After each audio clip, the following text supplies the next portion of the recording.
of class. So please send me an email if you don't want to be in the in the recording, even though only this part is going to be shown. I am very, very, very happy to, after all of our blah blah about the role of culture at city level, I am very happy to have the opportunity to talk about 10 years of BookCity, of this specific culture, diffused participatory cultural initiative in town. And I am very, very happy to welcome Luca Formenton, who is the president for this edition of BookCity, and who is also the president of Fondazione Mondadori and of Il Saggiatore, and Oliviero Ponte di Pino, who has been there since day one in designing this quite innovative and specific cultural initiative, and is here to explain to us. Moreover, as you will know soon, as it often happens with cultural initiatives, a very important stakeholder in the functioning of these type of events are volunteers, for a variety of reasons. And I am particularly happy to welcome Giorgia Megliola and some of the volunteers that are working together with the organization of BookCity to cover the different events. I mean, 1,500. And the reason why I am 2 times happy to welcome Giorgia is because Giorgia has been an ACME student. So welcome back, welcome home, welcome to all of you, and thank you for being with us. I think the floor goes to Oliviero, and if you want to move the slides, you just press here. Okay. Thank you so much, Paola. I'm very happy to be here and to talk about this project, which is quite strange. And sometimes they call me to explain how it works in different towns. Just before the pandemic, I was in Odessa and in Melbourne to talk about BookCity, which is quite strange for a literary festival. So this is me. I've been working for a long time in publishing. I've been the editorial director of Garzanti. I've been writing on newspapers. I did some TV, and I do some radio. If you don't have anything better to do on Saturday afternoon, I'm on air on Radio 3 with a program which is called Piazza Verdi, and it's theater, music, and so on, arts, and cinema. I opened a blog before the term was invented at the end of the 90s, and I'm now working on 2 big projects. One is a teatro, which is culture of live events, and Trova Festival, which is a portal surveying the world of Italian festivals, and we mapped more than 1,100 festivals, cultural festivals all around Italy, without the Sagra del Peperone and Sagra della Salsiccia, which is just culture. I was involved in 2 video projects that have been aired on Rai 5 last year. One is about the actors of Luca Ronconi, which was one of the great theater directors in Italy.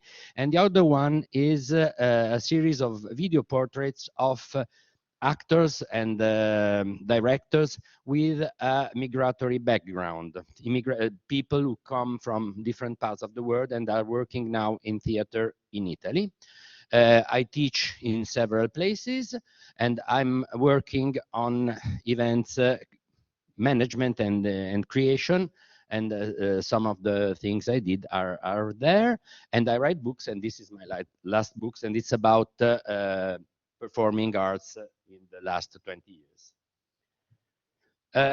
Why Milan, and why BookCity is in Milan?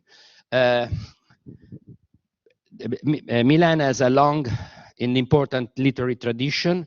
Lots of important writers were born here. Lots of important writers decided to come to live in Milan. Several Nobel Award winners came to live in Milan.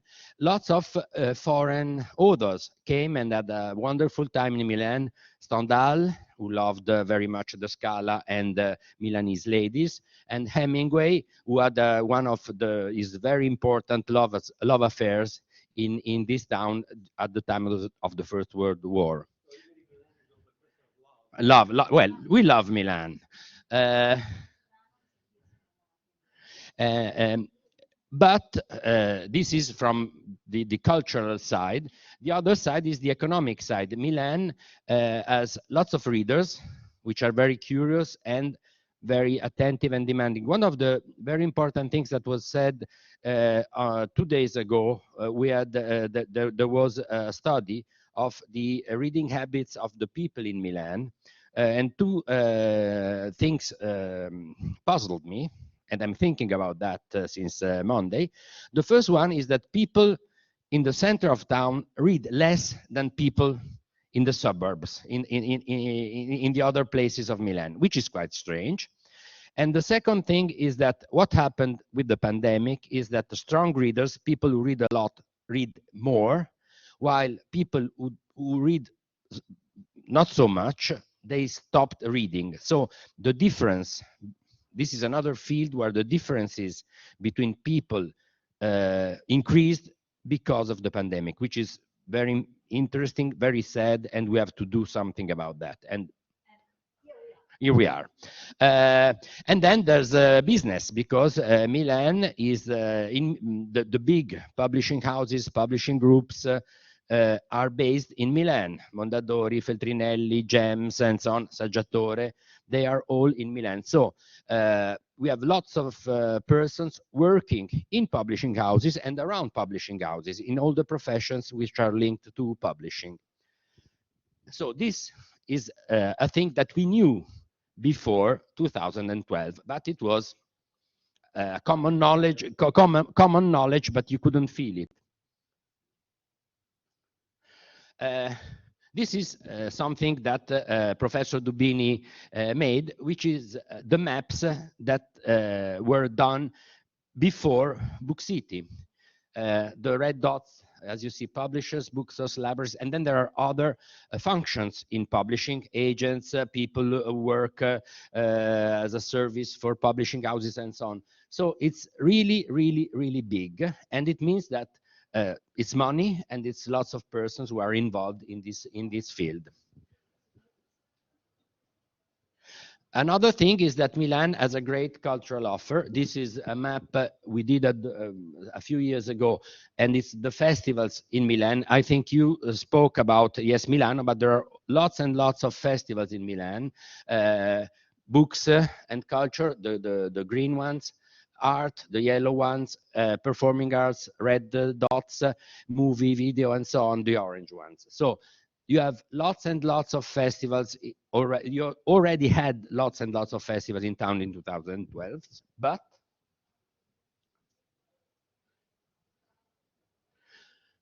no big event focused on books. There were other festivals like Milanesiana working on this field, but there was not such a big event as the Turin Book Fair or the Mantua Literary Festival. And publishers were a little bit angry for two reasons. We are in Milan and we don't have a big festival. The second one, why do we have to pay travel expenses to the people who work for us and to authors to go to Torino or to go to Mantua? So that was another good reason to have a festival in Milan.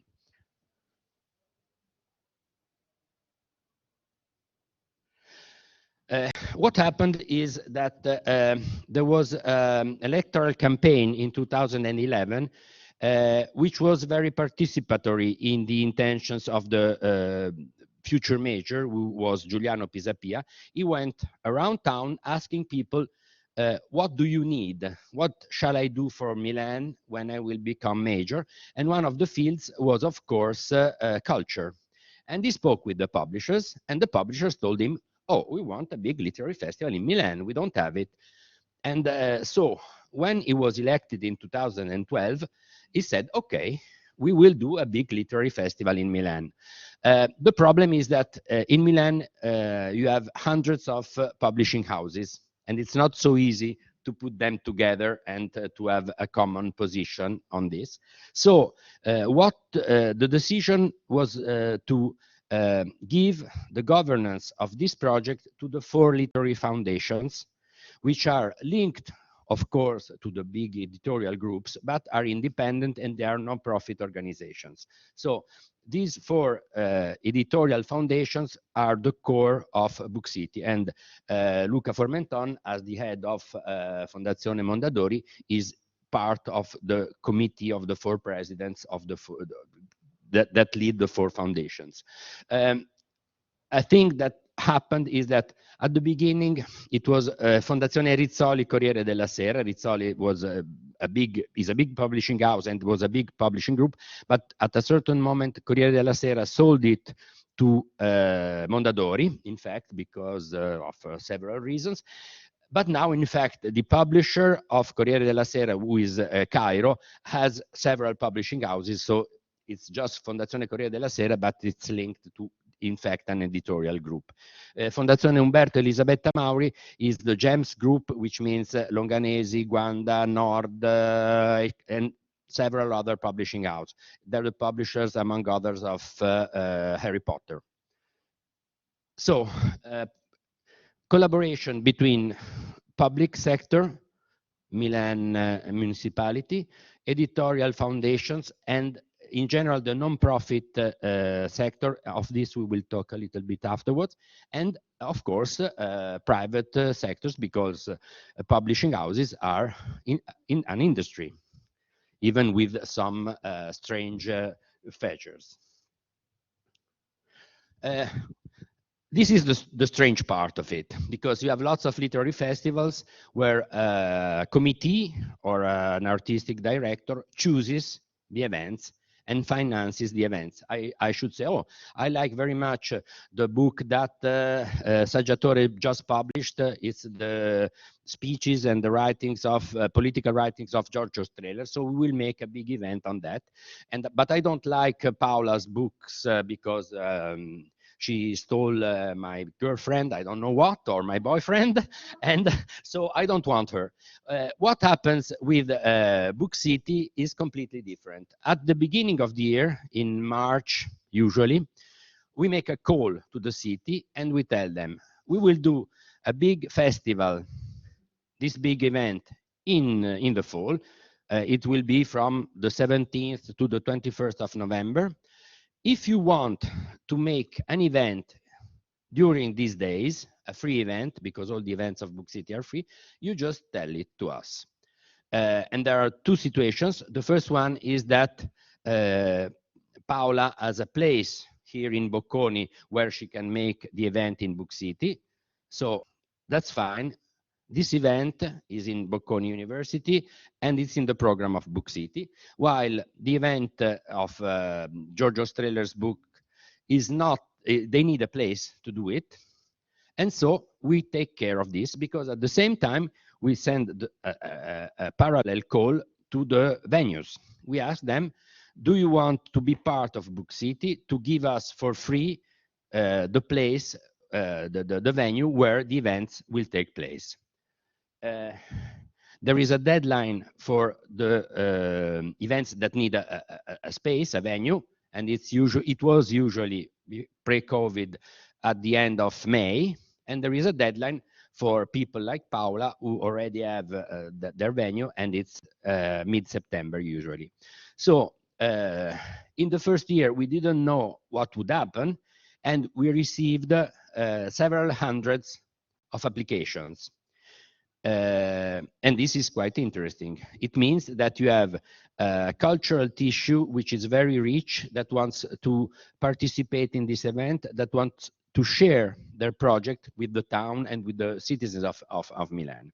So what we do is to try to place all the events that we have to place in the different venues, and I will tell you a little bit about this just in a few minutes. At the same time, we have the call for volunteers that starts usually at the beginning of September. And then we have to train the volunteers, because you have to teach them how to do, but you will talk about that afterwards. At a certain moment, around a month before the event takes place, we publish the program and we make the press conference. This is the paper program of the last edition. I don't know if I can leave it to you, or if it can, and it's completely crazy. It was the 2019 edition, and it was 1,600 events in 350 venues all around town. It's completely crazy, but people find the event that they like, that they're interested in just the same, which is for me a great miracle every year.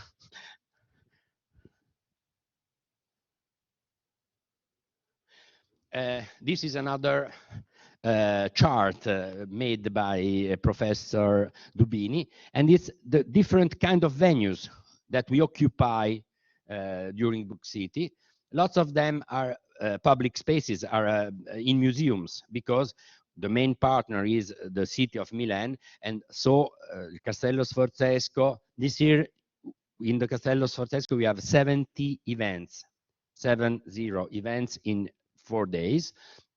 Then we have state place owned by the state, for instance, il Museo della Scienza e della Tecnologia or l'Archivio di Stato. But you have lots of private spaces, both foundations or associations that share the space during the days of BookCity. And you also have privately owned spaces like bars, hotels, and so on. For instance, this year in a hotel which is called Magna Pals, which was in ancient times a perfume factory. They organized a visit to the hotel. In the hotel, every room has the name and the smell of a different perfume, and it's a travel around the smells of the Divina Commedia, because you know this series 700 years since Dante's death. So we also have private space sharing opening their doors to people.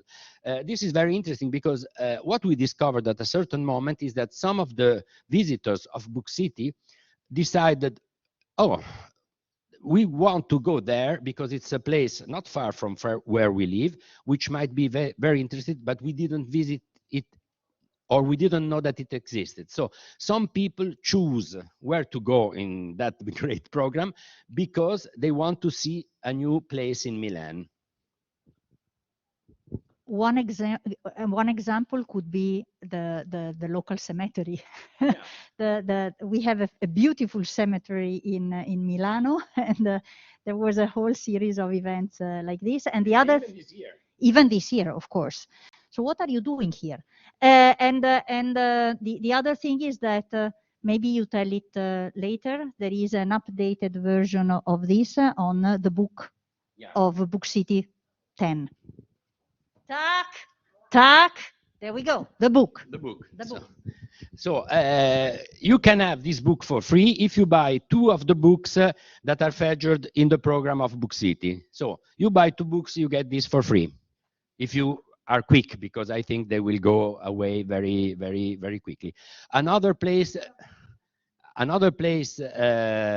Milanese citizens discovered are the bunkers that were used during Second World Wars, when Milan was bombed by American and English airplanes. How do we place events? We have hundreds and hundreds of events. We tag them according to the subject, and we choose to place an event in a venue that in some ways is linked and connected to that kind of theme. For instance, Laboratorio Formentini per l'Editoria, we have the events on publishing, on the history of publishing, or lessons, or translation, and so on. History, we have the Museo del Risorgimento, and we have Casa della Memoria for events linked to Second World War, Shoah, and things like that. On ecology and so on, we have Museo di Storia Naturale and Acquario, and so on. So we think that we put in these places contents that in some ways could be interesting for their target. People that go to the Museo di Storia Naturale are probably interested in books talking about mountains or about animals and so on. So we have a series of small festivals. If you go to our venues, very probably you will have 5, 10 events on one issue, on one theme. One important thing is that we have lots of events on publishing, on the history of publishing, because one of the main goals of BookCity was to show to the town of Milan, but also to the people working in the field, how publishing was important.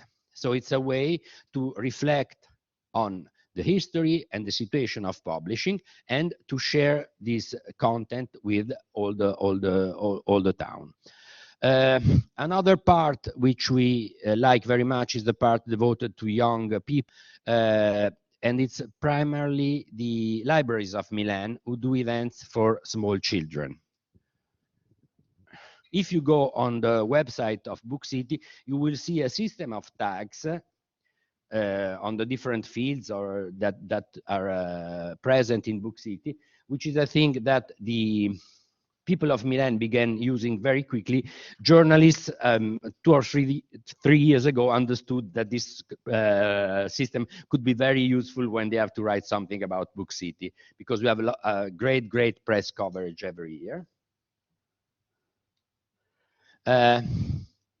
This is me and Elena Puccinelli. We program every year about 800 events, 900 events. We have a database. It's not just analogical, it's also digital. Every column is a venue. On the top you have Thursday and Friday, and on the bottom you have Sunday evening. Every post-it is an event.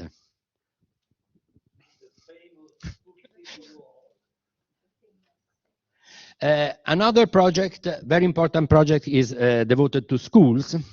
Has any one of you been to Torino, to the Salone del Libro? If you go there on Thursday and Friday and on Monday, you will see lots of children, because schools take the students to the Salone del Libro.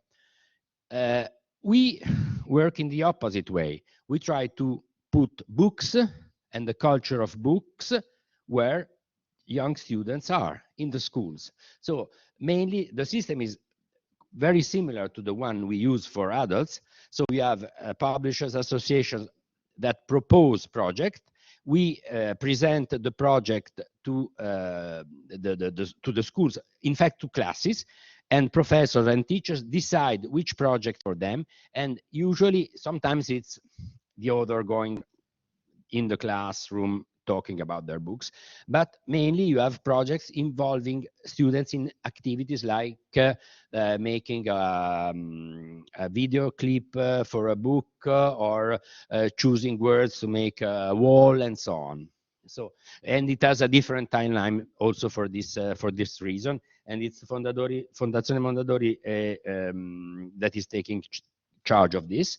In the end, this was the last edition we had in presence. We had the opening, like yesterday evening, at the Teatro del Verme, and an important foreign author receives the seal of Milan, il sigillo della città, from the major, and yesterday it was Amin Malouf. Then usually Thursday was devoted to activities with schools and in universities, because there's this big program which Paola takes care of on universities, and then it's the 3 days of events.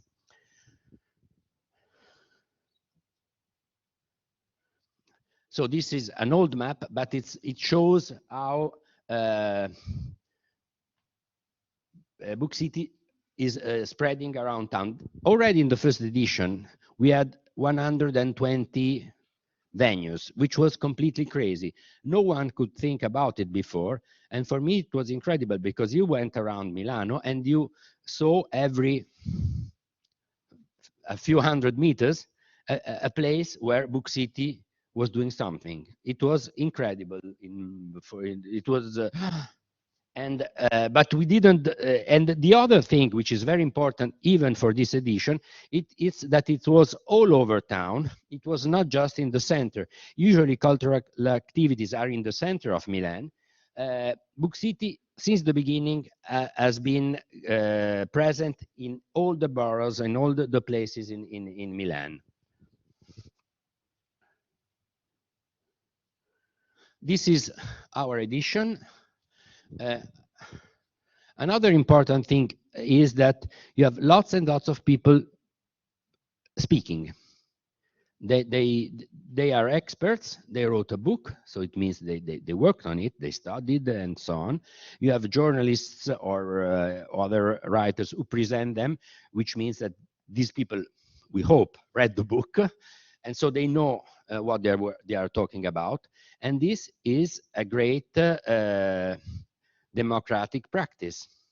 It's experts talking about subjects they have been studying and discussing them with the citizens, because at the end of a meeting, I hope today too, people who attend the meeting can make questions, can discuss with the people who are in town, which is for me very, very important. We didn't think about it before. It's one of the many, many things we learned during the process during these years. In past editions, we had sometimes 100,000, 150,000 people attending to BookCity.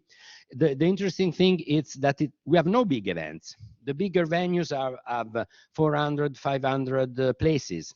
So all these people are in small events. It means that you can catch small targets. It's the long tail phenomena that Anderson spoke about. So even people interested in a very peculiar subject can find in BookCity something interesting. A friend of mine did a documentary movie on Clemente Rebora as a and lichens, come si dice licheni? You know, okay. Clemente, it's not mushrooms, but okay. So no one, you don't know what lichene is in English or in Italian almost. No one of you knows who Clemente Rebora is. He was an important Italian poet. I published him. Lichen, okay. So you imagine that this subject would call no one. And it was on Sunday morning at 10 o'clock. And it was not 5,000 people, but 20 persons were there, and they wanted to discuss about Clemente Rebora and lichens. And this happened on lots and lots of crazy subjects. Another famous one was in a school in not really in the center of Milan, where you have a panel on how to translate Joyce and different kind of translation, which you could imagine. I would have imagined to see 5 people full of books. And there were 25 persons, and they arguing a lot among them. I have a worse example. In the first edition, there was a person who proposed us an event on hermeneutic translation. And I don't know what you mean by that. And we thought it's not interesting, but she pestered us. And we put this event in the Castello Sforzesco in the Sala Weilweiss, and it was incredibly crowded. And it was one of the few events where people phoned to me, please, how can I get in? Can you please introduce me to this space? And we had lots and lots of events like that. One other one, BookCity is held in November. There was an event on foliage. Okay, so we said, okay, the castello is near the Parco, so people, Parco Sempione, it's a park, so people can walk, and I thought, oh, it's cold, perhaps it will rain, we will have 5-10 people. It was like the 25 Aprile, lots of people. It was a kind of procession with lots and lots of people going to see leaves, yellow leaves in the Parco Sempione. But we have lots and lots of these examples.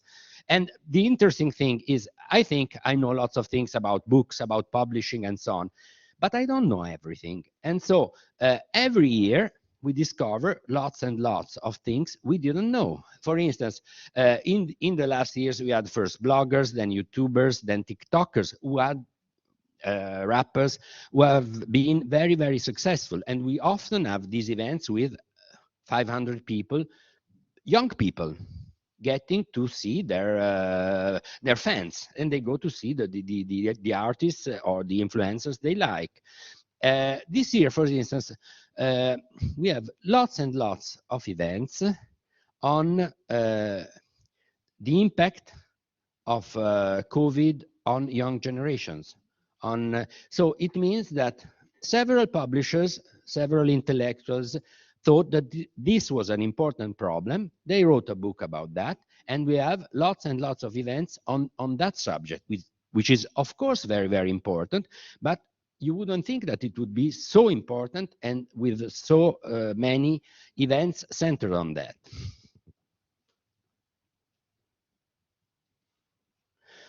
Another important thing is that festivals are a special situation where you can experiment lots and lots of different things, even with reading. One of the questions I ask when I do this kind of speech is this one. When you think about reading, you think about a man or a woman having a white sheet with little black signs and reading like that. It's called silent. You read in silence. But in ancient times, it was not like that. Rich people couldn't read or were too lazy to read, so they bought a Greek slave and asked them to read the papyrus, which is very not so practical. This is very practical to read. If you have to hold one of these things and read, it's not so easy.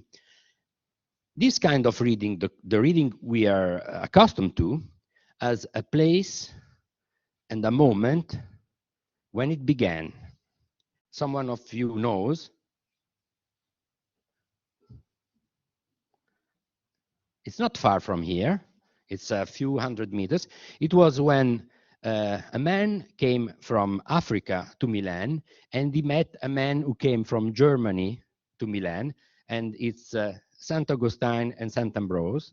Saint Ambrose was reading in this way, and Saint Augustine said, "Ah, what's happening?" And he wrote this in his diary. It was a very, very, very strange thing. Here, it's Saint Ambrogio. So we experiment different ways of reading, of participation to reading. I won't tell you what all these things are, but some of them are really, really funny.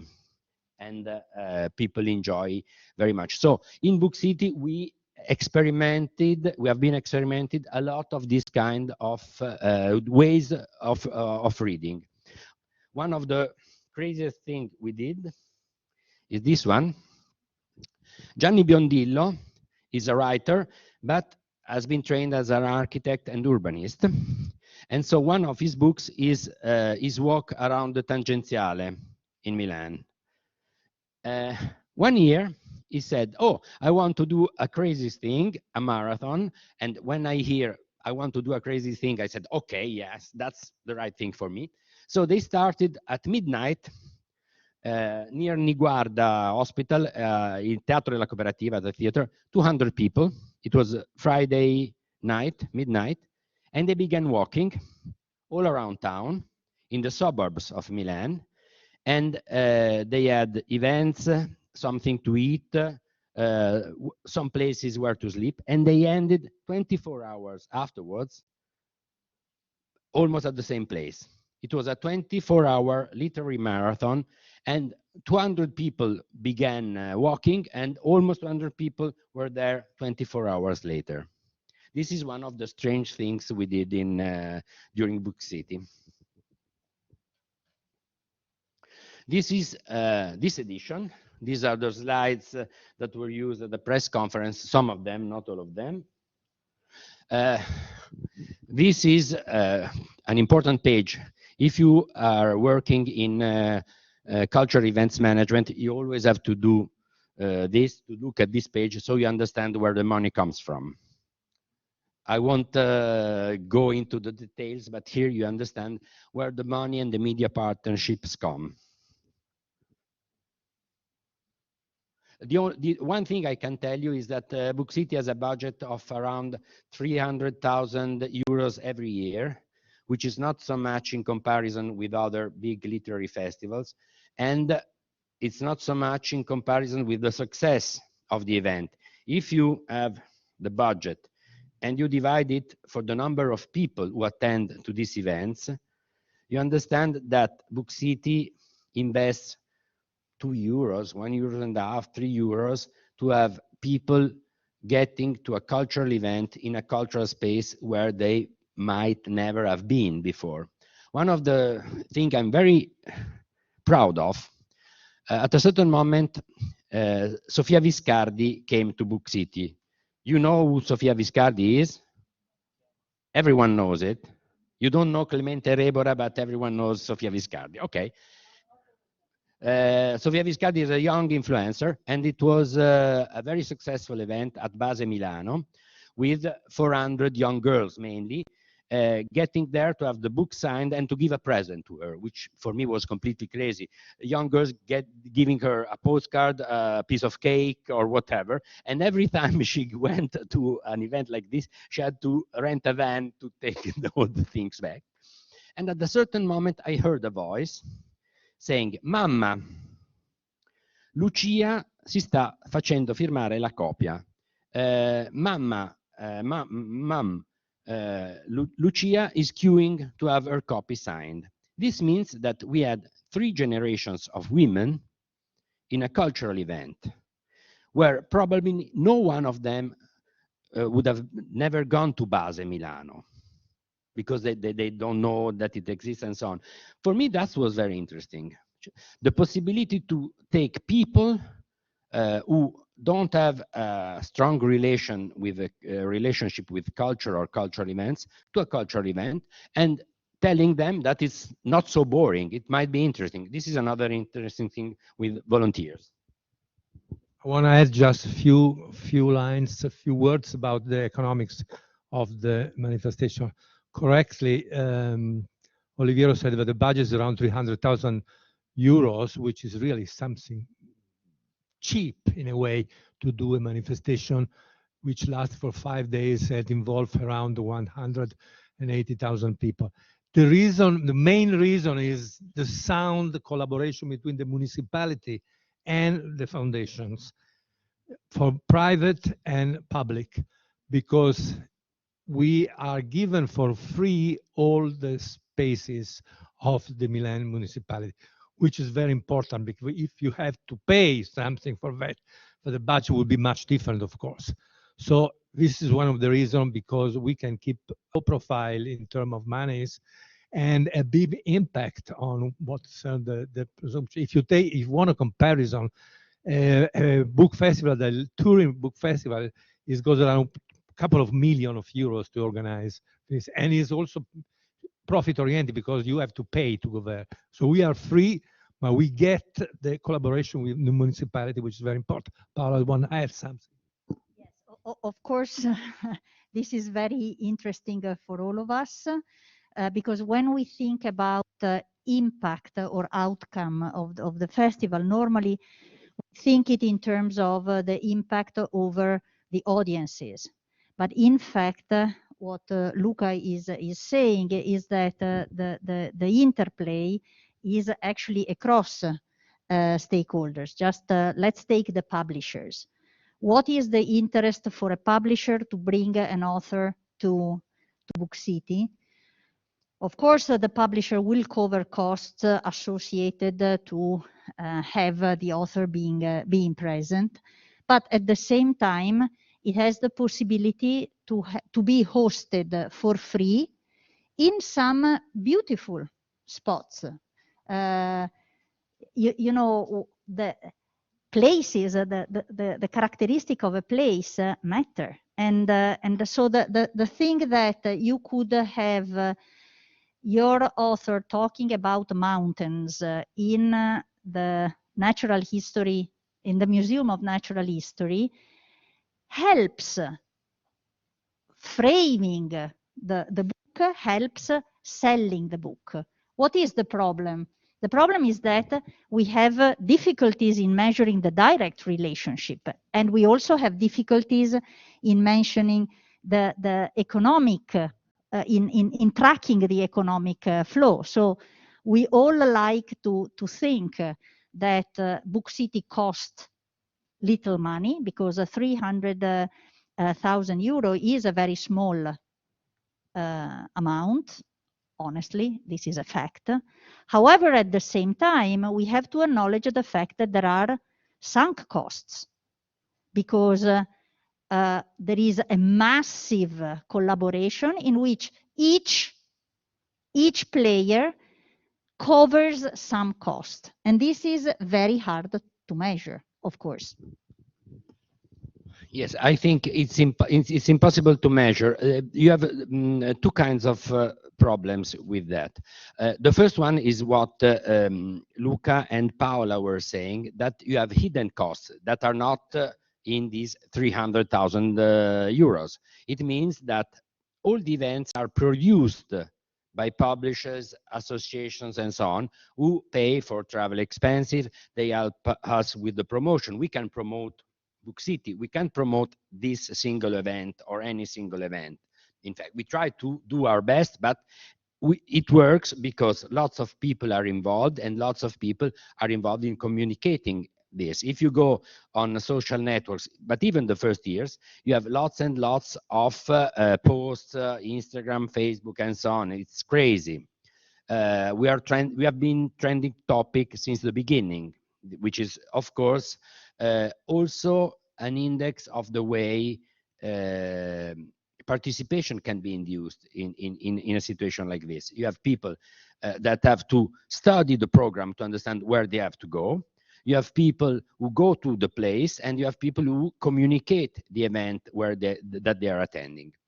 Then there's another aspect in this which is very important for me, that you have BookCity has lots of very different stakeholders, and we have to be very careful that every stakeholder or every kind of stakeholders has its rewards.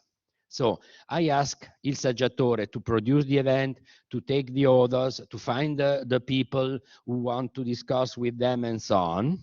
But in the end, they must have a reward. They must sell copies. They must have pieces on newspapers talking about their authors and their books, and so on. And this, we have to do this for all the stakeholders.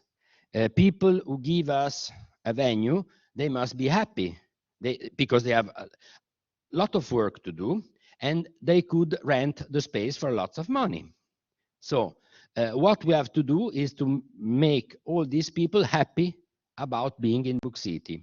And we have lots of rewards that we can give them, but they're not money. So this is the last point. You have lots of things that you can measure with money, but lots and lots of things, it's very difficult to measure them from just an economic point of view.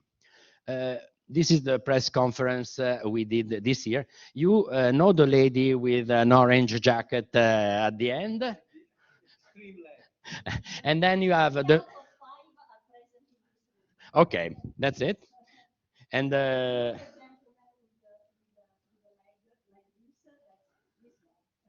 okay.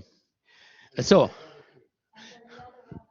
and the other ones are the mayor of Milan and Professor Marchetti, who is the president of BookCity. So every year we give a keyword.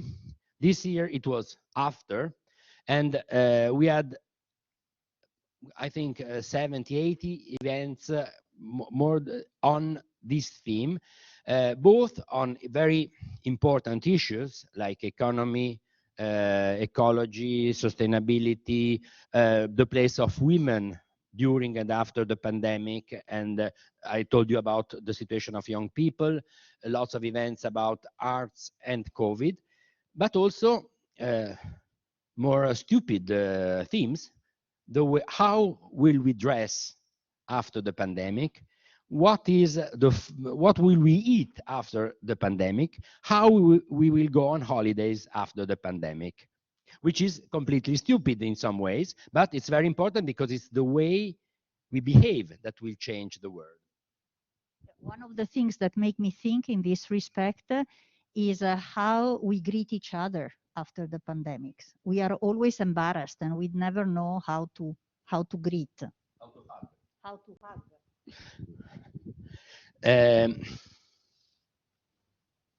This is a lesson we learned last year. Last year, on the 20th of October, we had a wonderful program with 800 events, and the great majority of them was in presence. Then something happened, and we said, oh, we can't do anything. We won't be able to do anything in presence. So we asked the publishers, the associations, and so on. We told them, we can give you the place because no one will be able to go out. If you want, you can go online and do the event online. In 10 days, we had a new program with 600 events online, a complete program.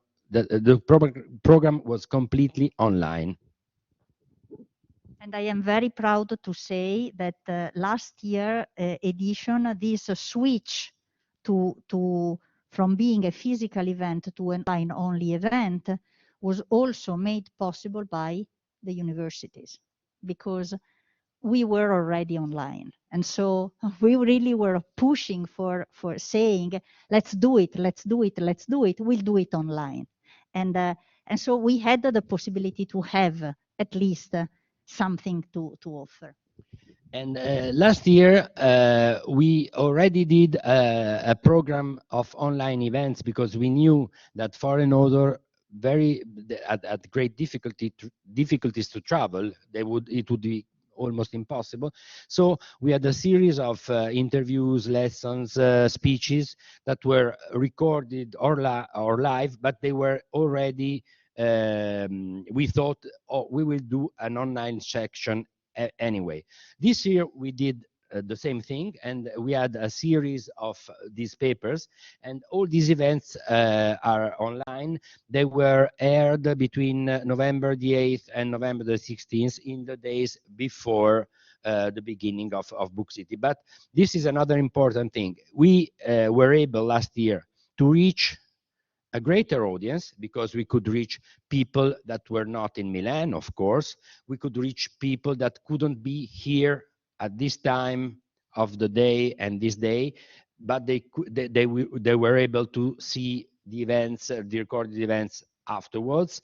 And we began to build an archive, which is a thing we were not able to do before. So these are the authors that were featured this year, and it's, as you will see, some of the great intellectuals of this time. And I had the honor and the pleasure to do some of these meetings.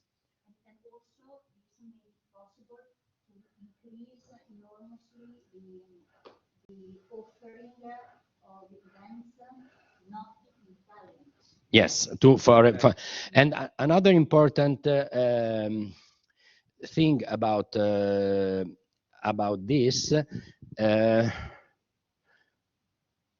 is that now we have authors telling us we won't travel because Greta told us that it's not good for the planet. So why do I have to take a flight from Canada to Italy, from the United States to Italy, just to have a talk of 1 hour with some people, when I can do this from my place with a Zoom or whatever?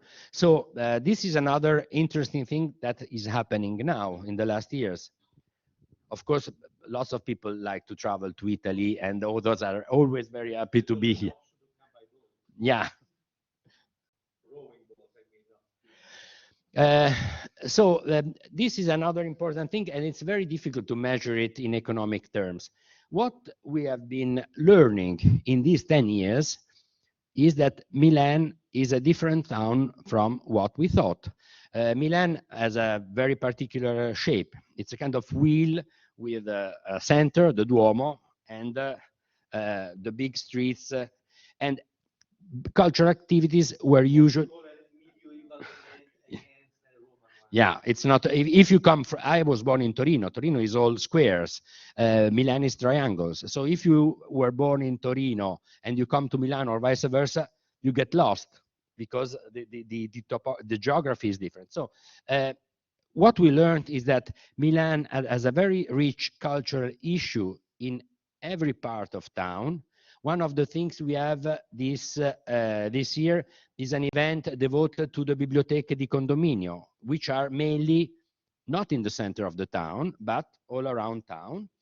And this is for us very, very interesting because what we can, of course, it's not us that can open a bookstore or a library in Quartoggiaro, but if there is a bookstore or a library in Quartoggiaro, we give them the opportunity to be visible, to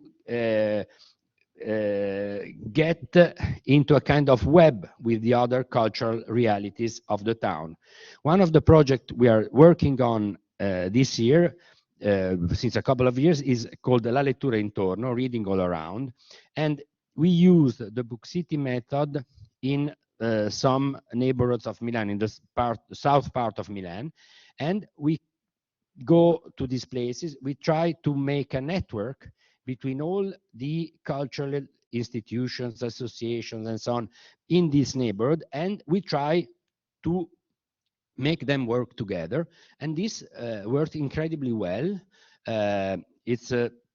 It's been done in the south part of Milano with the money of Fondazione Cariplo, because it's a project funded by Fondazione Cariplo. And one of the things, very interesting things that happened is that I went there because we made an event in September, and I was there to present the event. And one of the associations, cultural reality in that place, is Centro Asteria, which is held by nuns. Very nice nuns. One of them is a judo wrestler, I don't know what, so she is always right. And I told them, whoa, in a couple of months we will have BookCity. Will you be part of BookCity? And they were very generous, and they gave us several, a theater and 2 other places, spaces. And now, and it's the south part of Milano. It's, if you know the underground line, it's Famagosta. And we will have there, among others, Massimo Cacciari and Fabio Volo, which will go down there, and the nuns will be their host. Which opens up a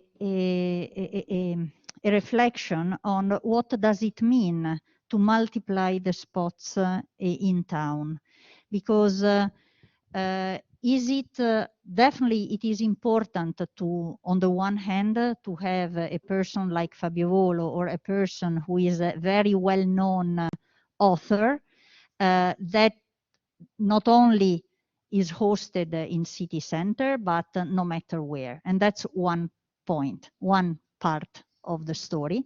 The other part of the story is that it is as important to have local communities or local groups or associations or whoever who decides to promote whatever it's interesting for the group of people who live there. And the third very important point that is really part of the ongoing debate is what is the critical mass that is needed at every neighborhood in order to make the neighborhood attractive, because the ideal situation would be that it doesn't really matter where the event takes place. You will have a flow of people from one to the other. We're still far from there. And part of the reasoning we have, particularly through the Reading Around project, is specifically related to this aspect. So what are the conditions that we can try to put in place in order really to have reading as a habit for as many people as possible?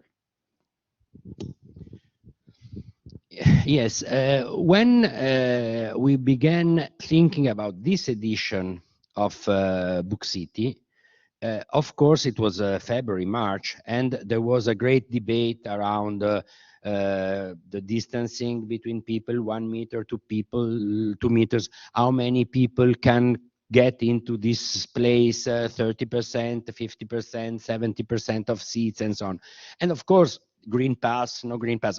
Of course, for us, all of this is very, very, very important. And of course, we have to follow the laws, the rules, and so on. But we were thinking, if we stick to this, if we just get obsessioned by this problem, we're doomed. We will be able to do what we did last year, but it will be worse because the conditions are, of course, worse. So what we began thinking is, we shall not think, what can we do now in this very bad situation, in this horrible situation, but what do we want BookCity to be in 5 years, in 10 years? What do we want Milan to be in 5 years or 10 years? As you know, in the last years, there is this new idea or old idea that has been repolished of the 50 minutes town. It means that every citizen shall have the essential services at a quarter of an hour, less than a quarter of an hour, walking or cycling.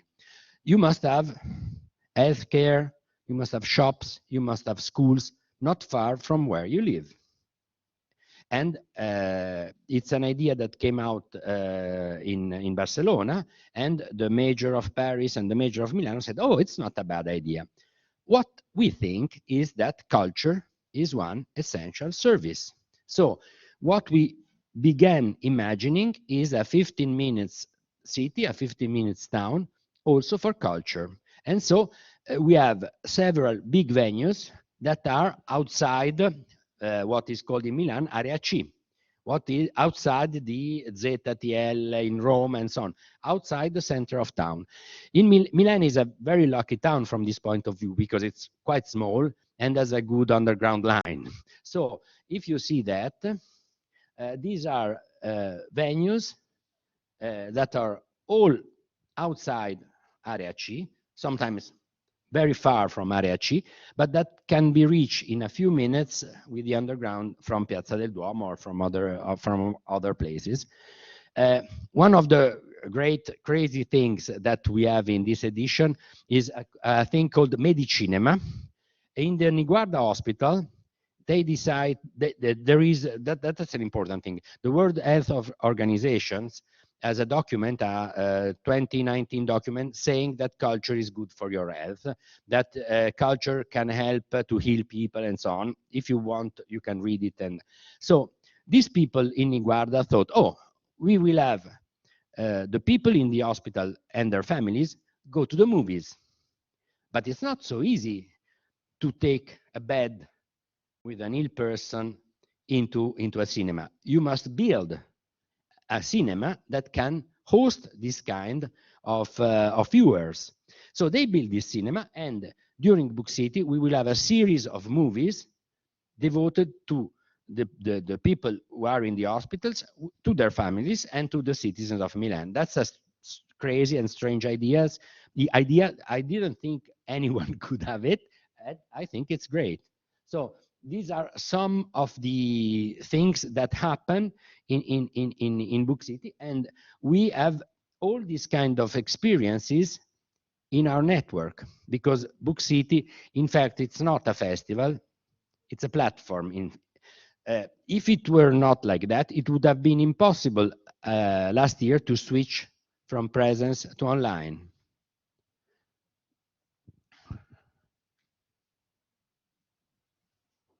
And that's the end. No, that's not the end. That's not the end. Thank you very much, Oliviero. Just one comment.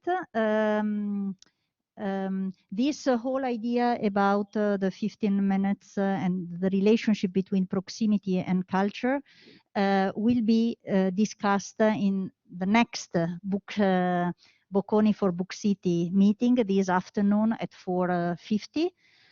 It's going to be in room N29 for those of you who are here. There is another link like this for whoever is at home and is interested.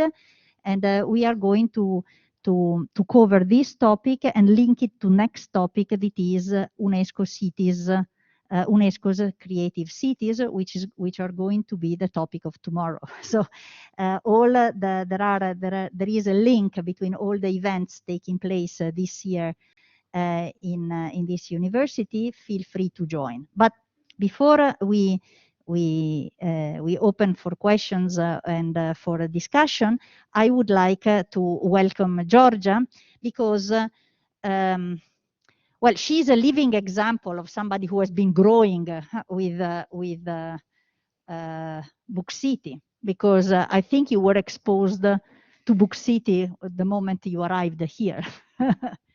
Thank you for being with us. Okay. Hi, everyone.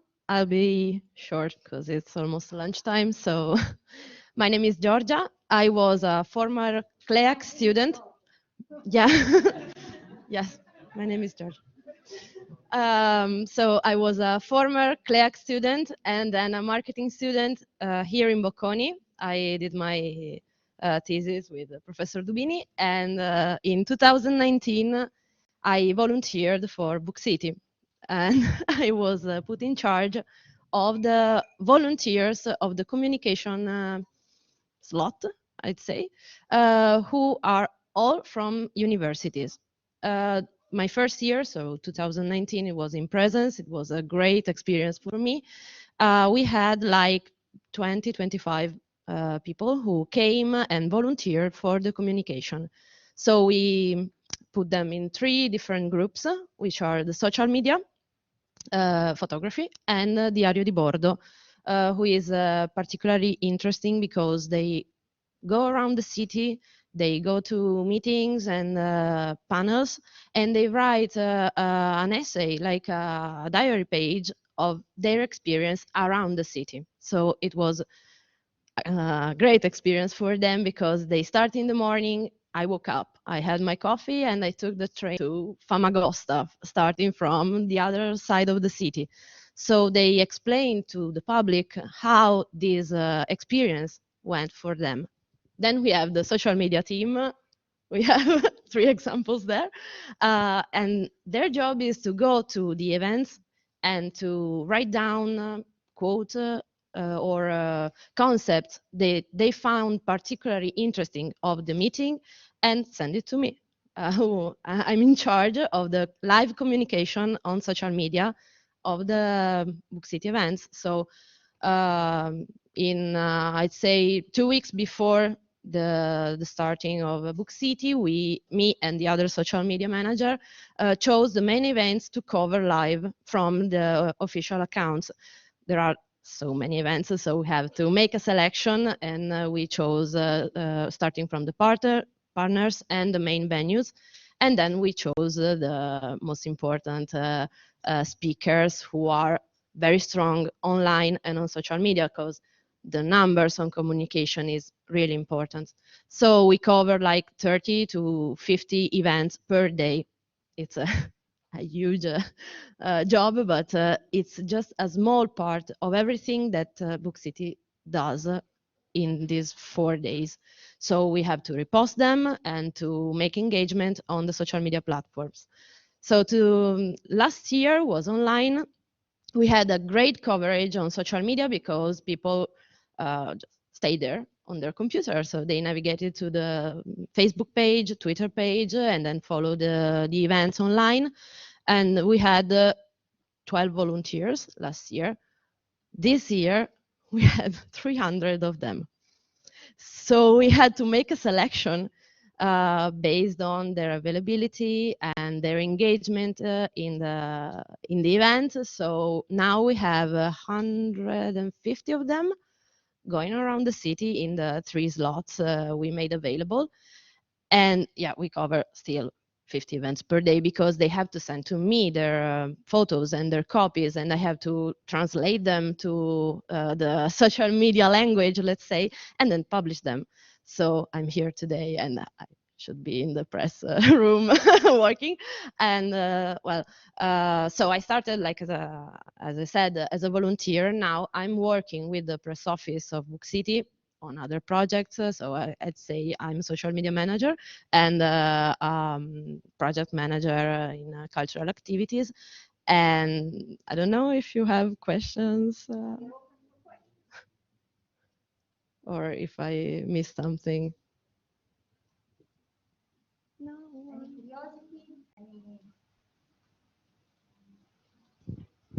No, can I add something? Yeah, sure. That for me, it's very important.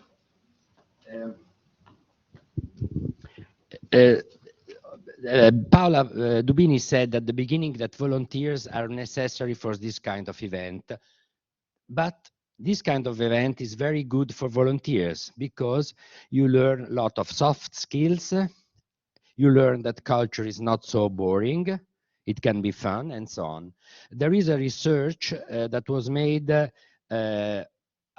the Sarzana Festival, and they were studying how many people were reading in the region of Sarzana. I don't have the exact numbers, but the idea is this, that they found that people around 30 were reading much more than what was expected. What happened? It happened that these people were volunteers at the Sarzana Festival, Festival della Mente. They enjoyed themselves. They read more. They told their friends, oh, I read this book, it's fun. And so this had a long-term effect. This is one of the reasons why it is very, very difficult to measure the impact of cultural events, because some things are on the spot. How many copies of my book did I sell after the event? 5, 10, 20. How many people attended to the event? 100. So it's 10% of sellout in relationship to the presence. But the idea that on the long term, reading can increase, it's very difficult to measure, and it's quite expensive to do it. It's nice that you are mentioning Sarzana because on the one hand, in 2018, I wrote a book, and it's of course a specialistic book about the relationship between culture and the market. Mava. and this book, this book was very well received to the point that I started being invited to give presentations. And as much as I could, I said yes. Actually, presentations were interrupted by COVID. And I did 88 presentations throughout Italy, in every region. And given my background, every time I was giving, and I was invited by bookstores, I was invited by libraries, by associations, by schools, by industry associations, by all sorts of people. In big cities, the biggest city that I was invited to was Rome. The smallest was a place called Prali in the middle of the mountains in the northwest of Italy, and the village has 200 inhabitants. Okay, so I literally went everywhere. And given my background, as you can imagine, every time I would go, I was keeping track of how many people there were in the room, how many questions were asked, and and how many copies of my book were sold on the spot, because typically there would be a bookstore that would sell copies to whoever wanted, and I would assign copies. Okay. When I went to Sarzana, at one point I was invited by an association in Sarzana, not to the festival, by an association in Sarzana, and there were 55 people. That evening, I sold 25 copies of the book. It was the highest ratio ever. Success. But of course, how can we relate this? Maybe it was a coincidence. Maybe it was because the association really gathered people who were very interested to the topic. Maybe also it is part of the effort that has been made for so many years by the Festival di Sarzana. We don't, and quite frankly, I don't care. Because what is really important here is ultimately, yes, the importance of selling some copies of books, because we need that, but we want to bring reading all over the places. That's the key point.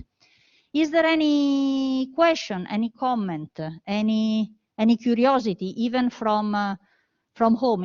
If anybody who's home would like to write, please mark it down in the chat, which is the little bubble that you find to the right side of the screen.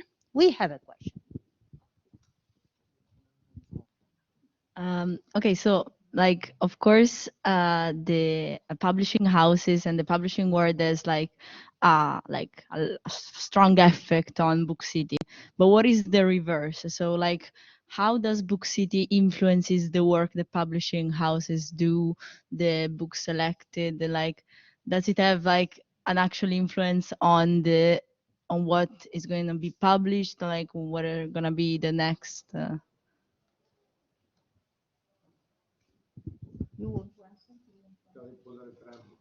No, I don't think so. I think publishing goes its own way.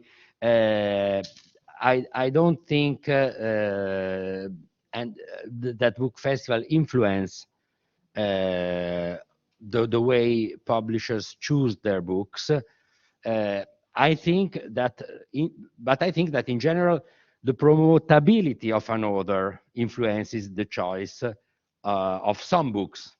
If you have a young, nice, and kind, or an author with a very strange story, this can be a very good marketing tool, and publishers use this. When I was a publisher, I used these as marketing tools too. But it's not a particular festival, it's the way communication goes. I share the same feeling of Oliviero. I would add also from a commercial standpoint, which is something else that has been often been asked. Does the book sale improve during BookCity? But this is not the case. It is not the purpose of BookCity to increase in sales. We are trying to increasing reader, which in the long run means, of course, increasing sales. But this BookCity is not a commercial festival. It's not a festival devoted on you go there, you have discount on books. No, it's a festival for readers and helping create new readers. That's our long-stand mission, I guess. Yes, can I say one thing? Yes, I think that we are privileged in saying something like this because we are in Milano. You know, we have to take into consideration that this is a city that offers so much for reading. It's a university city. It's a city where there is an incredible network of libraries. It's a city that has an incredible network of bookstores. So there are, and of course, publishers. And the mix of this creates a very nice setting to favorable. And so we can have the privilege of really trying to reach to bring books to as many people as possible, because there is already a lively system from the commercial and the cultural viewpoint. There are a lot of schools where you have teachers that are very sensitive to reading and to promotion of reading. So the type of effort is to go beyond, is to be so present in the city that then it becomes a reinforcing mechanism. In other areas, you have a completely different situation. You have areas where there are no libraries, no infrastructure, no nothing, and then you read the statistics, and statistics will tell you things like, in the south of Italy, people read less. Ma va? So unfortunately, one of the issues that we have to be very careful, and particularly if we are interested as potential cultural managers, is the interplay between the cultural and the economic aspects.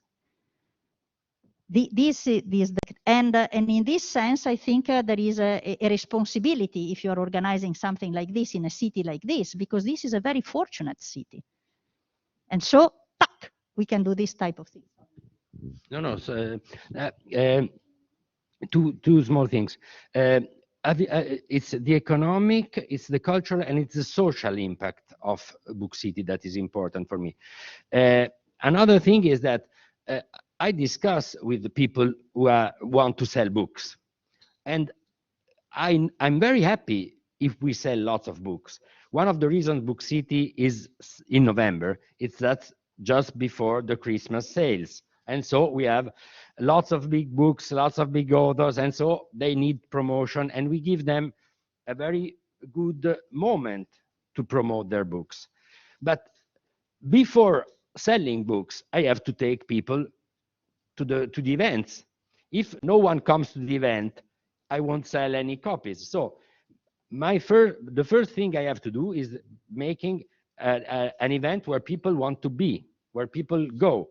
And then if people go there, if the book is interesting, if the discussion is interesting, if Paola Dubini says very clever things, people will buy the book.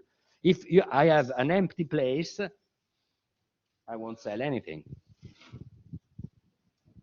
Okay, as you can see, we are all very passionate about BookCity, but time flies, and so I think we need to stop here. Thank you very, very much for being with us today. Thank you to whoever was with us, and viva BookCity!